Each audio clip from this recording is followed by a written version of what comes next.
Eugene Vitrus, a Frenchman who taught occult spiritual philosophy, wears the upside-down cross on his religious robe and presents the sigil, the hand sign of his order.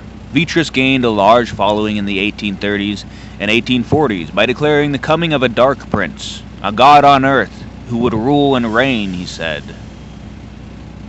This is a picture of John Paul II before becoming an anti-pope, wearing an upside-down cross vestment.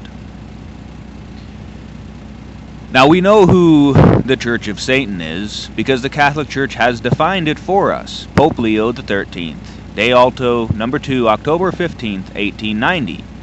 It is needless now to put the Masonic sects upon their trial. They are already judged. Their ends, their means, their doctrines, and their action are all known with indisputable certainty. Possessed by the spirit of Satan, whose instrument they are, they burn like him with a deadly and implacable hatred of Jesus Christ and of his work, and they endeavor by every means to overthrow and fetter it. This is John Paul II receiving the B'nai B'rith, Freemasonic Lodge of New York, on March 22nd, 1982. Remember, the Catholic Church has defined Freemasons as possessed by the spirit of Satan, the instruments of Satan. They burn like him with a deadly and implacable hatred of Jesus Christ and of his work, and they endeavor by every means to overthrow and fetter it. John Paul II with African animists, who are witch doctors.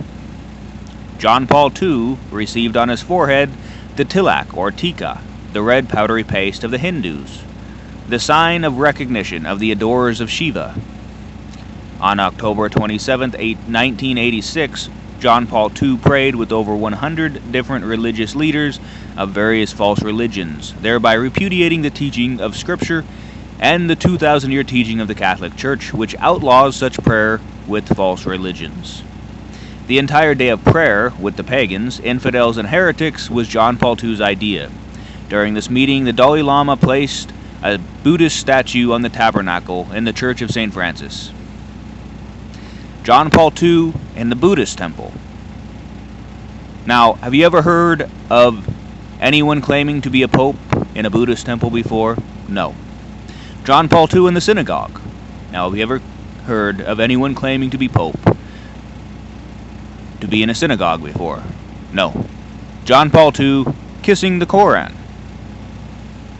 Obviously, no one claiming to be pope has ever kissed the Koran before.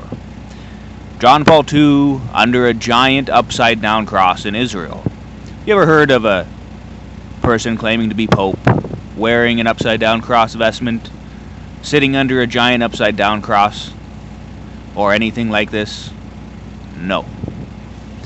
The broken cross, which has been used since Vatican II. Have you ever heard of a person claiming to be pope to use the broken cross before Vatican II? No. John Paul II smiling and shaking hands with various mass murderers of the unborn.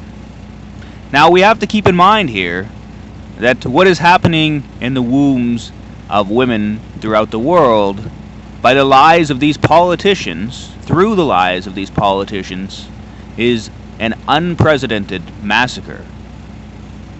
It is only because we allow liars such as these politicians to enforce their agenda that women make the decision to murder their children. It is only because women are told that it is not a child. It is only because women believe the lie. No woman would murder her unborn child except she believed the lie that's being perpetrated by politicians such as these that John Paul II freely and openly shakes hands and smiles with. This is just a small sampling of the visual facts about John Paul II. So why do people believe that he is a saint? I don't know. I can't get a clear answer to that.